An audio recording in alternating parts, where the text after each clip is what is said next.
Eu estava aqui pensando qual seria um dos maiores destruidores de riqueza que temos e comecei a analisar gastos de uma família brasileira. Temos alguns gastos que não tem muito como fugir. Como exemplo, a moradia. Essa é a maior fatia do bolo nos gastos mensais, mas embora o aluguel ou o financiamento seja caro, pelo menos te garante um lugar para morar e isso é essencial. Depois também temos o mercado, com uma fatia grande para onde vai nosso dinheiro mensalmente. Mas precisamos nos alimentar e também é possível pesquisar os melhores preços e economizar um pouco nisso. Temos também despesas básicas como energia e água, que é algo essencial para o dia a dia. Em seguida, serviços como streams, contas de celular, de internet e despesas domésticas, que não é bom pagá-los, mas dá para reduzi-los facilmente procurando aí melhores ofertas ou até evitando algum desses serviços, como o stream, por exemplo. E no fim das contas, descobri o maior inimigo silencioso da sua carteira, que é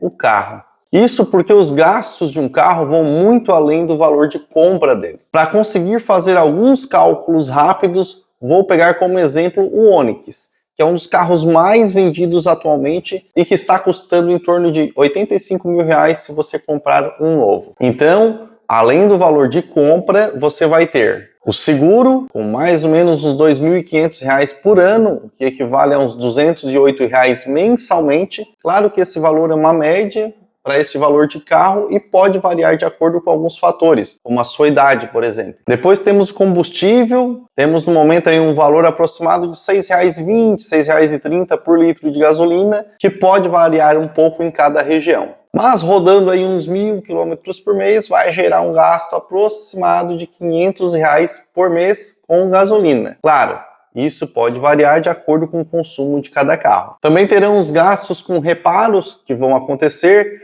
como troca de pastilhas de freio, trocas de pneus, troca de bateria, lâmpadas que podem queimar, palhetas do limpador de vidros, peças que se desgastam. Aqui é muito difícil colocar um valor exato, até porque essas coisas a gente não sabe quando vai acontecer, mas a gente pode ter certeza que elas vão acontecer. Então vamos colocar um valor mensal de R$30 para isso, com um valor agregado de R$360 por ano, até porque vai ter ano que você vai passar longe da oficina, mas vai ter ano que vai ter que fazer esses reparos, como no mínimo trocar os pneus, bateria e pastilhas de freio. Depois temos os gastos com manutenção de revisão, que andando 1.000 quilômetros por mês seria em média uma vez por ano que você faria a revisão. Então seriam mais ou menos uns R$420 com troca de óleo, filtros e itens de revisão. Claro que pode economizar um pouco se souber fazer as trocas, mas também pode pagar um pouco mais se for fazer numa autorizada. Então peguei aqui o valor mediano de um carro que temos aqui neste exemplo, o Onix. Isso daria aproximadamente R$35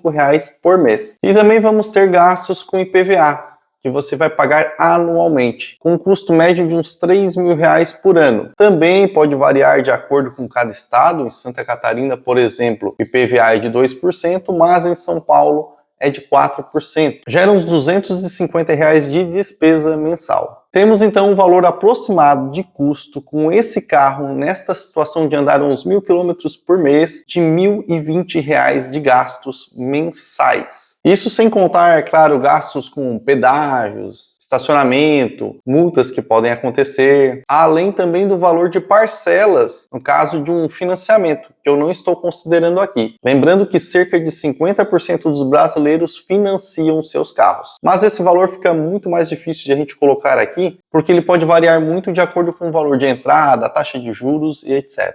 É por isso que, de todas essas despesas, o transporte, especificadamente o seu carro, é o principal destruidor de riquezas. Mas Adriano, então quer dizer que você não tem carro e que não deveríamos ter carro? Bom, não é isso que eu quero dizer. Eu tenho carro e entendo os benefícios que o mesmo nos traz. O ponto que quero chegar aqui é de quanto você deveria gastar com um carro por mês, para não ficar trabalhando para sustentar o seu automóvel. Indo atrás do que é recomendado financeiramente, os especialistas dizem que os gastos com o carro não devem ultrapassar 20% da sua renda. Então, neste exemplo que vimos de gastos com o Onix, teríamos que ter uma renda líquida de R$5.000 mensais para chegar no máximo desta recomendação de 20% da renda. Lembrando que 20% é o máximo, quanto menos for o percentual que você gastar, melhor e seu bolso e economias agradecerão. Eu achei esse percentual uma regrinha bem da hora para que você não fique trabalhando só para sustentar o seu carro. Lembrando que no percentual máximo de 20% devem estar todas as despesas, inclusive as parcelas de um possível financiamento. E por que digo que quanto menos, melhor? Imagina que se ao invés de 20% você foca em gastar no máximo 15% com o seu carro. Neste caso de uma renda de R$5.000, sobraria 5% para economizar, que seriam R$250. Parece pouco, mas se investir este valor de R$250 por mês, com 10% de rendimento ao ano, em 10 anos você teria R$50.000. Vamos ir mais longe e imaginar que você esteja gastando atualmente 25% da sua renda para o seu carro. Com esse salário líquido, do exemplo de R$5.000, você estaria gastando R$1.250 com o seu carro atualmente. Se passasse a gastar 15%, seriam R$500 de economia por mês. Fazendo o nosso cálculo novamente, seriam R$500 por mês investidos com 10% de rendimento ao ano, chegando em 10 anos no valor de R$100.000. Lembrando que a tendência é você ir ganhando mais em seu trabalho e esse valor de 5 ou 10% a mais que você economiza e investe vai ser maior aí ao longo dos anos. Além disso, um conselho extra é, se seu carro não está te incomodando com manutenções por conta da idade dele, ou problemas crônicos, ou seja, se seu carro não te incomoda com manutenção, fique com ele por pelo menos 7 a 10 anos. Assim você evita uma das principais despesas com o carro, que são as parcelas de um possível financiamento. Por isso eu digo que cada açãozinha que tomamos pensando em nosso futuro faz a diferença. Então, da próxima vez que você for trocar de carro ou até comprar o seu primeiro automóvel, faça esse cálculo, escolha um carro que vai caber financeiramente no seu bolso e principalmente que você não vai trabalhar para sustentá-lo. Me conta nos comentários quanto você gasta por mês com o seu carro. Será que está dentro aí desses 20%? Por hoje era isso, eu espero de verdade que eu tenha te ajudado de alguma forma. Um abraço e até o próximo vídeo.